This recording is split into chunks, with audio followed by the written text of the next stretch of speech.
Breaking news చూస్తున్నాం. BRS working president KTR కు formula ఈ కార్ రేస్ కేసులో మరోసారి ఏసీపీ నోటీసులు జారీ చేసింది. 16న ఉదయం 10 గంటలకు విచారణకు హాజరు కావాలని నోటీసులో స్పష్టం చేసింది. జనవరిలో కేటీఆర్ ను విచారించిన ఏసీపీ ఇప్పుడు మరోసారి నోటీసులు జారీ చేయడంతో బీఆర్ఎస్ నేతల్లో టెన్షన్ మొదలైంది. ఈ ఫార్ములా కేసులో నేరుగా విదేశీ సంస్థ ఎఫ్ఈఓకు 45 కోట్ల 71 లక్షలు చెల్లించి ఫేమా నిబంధనలు ఉల్లంఘించారని ఇటు ఏసీబీతో పాటు అటు ఈడీ సైతం కేసులు నమోదు చేశాయి. జనవరి నెలలో కేటీఆర్ తో పాటు నిందితులను దర్యాప్తు సంస్థలు విచారించనుంది. ఇక ఇదే అంశంపై మరింత సమాచారం మా political bureau chief Ram phone line లో అందించేందుకు సిద్ధంగా ఉన్నారు. చెప్పండి Ram. BRS party working president మాజీ మంత్రి కేటీఆర్ కు ఏసీపీ అధికారులు మరోసారి నోటీసు ఇచ్చారు.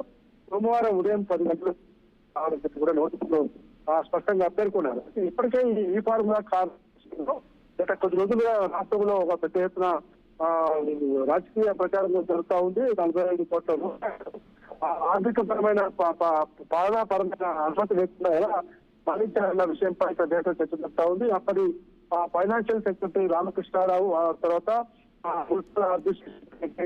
దారాకిషోర్, అరవింద్ కుమార్ అప్పుడు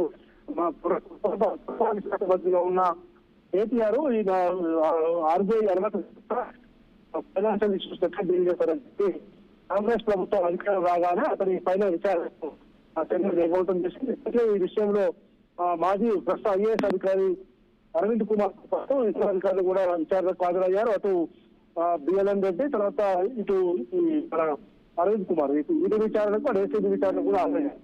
అయితే కేటీఆర్ కూడా ఇప్పటికే ఏసీబీ విచారణకు ఫస్ట్ నోటీస్ ఇచ్చినప్పుడు హాజరైనప్పటికీ అడ్వకేట్ అనుమతి నిరాకరించడంతో ఆయన అడ్వకేట్ అనుమతితో ఖచ్చితంగా పర్మిషన్ కావాలని చెప్పడంతో మరోసారి అడ్వకేట్ అనుమతితో కేటీఆర్ కు నోటీస్ ఇచ్చారు. కేటీఆర్ ఆ రోజు ప్రశాంతం కూడా విచారణకు హాజరయ్యారు. దాంతో పాటు ఈడీ విచారణకు కూడా హాజరయ్యారు. అయితే ఈ మధ్యన ఈ కాలమంతా కూడా కేవలం విచారణ పరిమితమైంది. ఈసారి విచారణ చాలా సీరియస్ గా ఉంటుందన్న సంకేతాలు కూడా అటు ప్రభుత్వం నుంచి కానీ అధికారుల నుంచి కానీ BRS party working president KTR తో పాటు పార్టీ వర్గాలకు కూడా సమాచారం ఉంది. సోమవారం నాడు చాలా కీలకమైన విచారణ జరిగే అవకాశం ఉంది. అవసరమైతే కేటీఆర్ ను అదుపులోకి తీసుకుంటారా అనే చర్చ కూడా బీఆర్ఎస్ వర్గాల చర్చ జరుగుతూ ఉంది.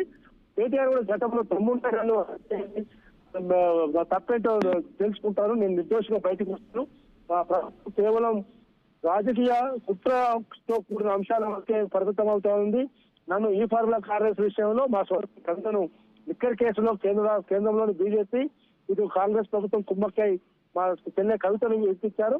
అదేవిధంగా కేసీఆర్ కాళేశ్వరం కమిషన్, తర్వాత పవర్ కమిషన్ పేరుతో ఇరిపించే కుట్రలు చేస్తున్నారు తప్ప ప్రజా సమస్యల పరిష్కారం కోసం కాంగ్రెస్ పార్టీ ఎక్కడ కూడా కృషి చేయకుండా డైవర్షన్ పాలిటిక్స్ కు పాల్పడుతుంది. ముఖ్యమంత్రి రేవంత్ రెడ్డి ఈ పాలిటిక్స్ తోనే కాలం గడిపేందుకు ఆయన ప్రయత్నం చేస్తున్నారు తప్ప మమ్మల్ని ఎవరు కూడా ఏం చేయలేరు, కేవలం విచారణలతోని ఎంక్వైరీలతోటి భయపెట్టించారని కూడా BRS party working president KTR చెప్తున్నారు.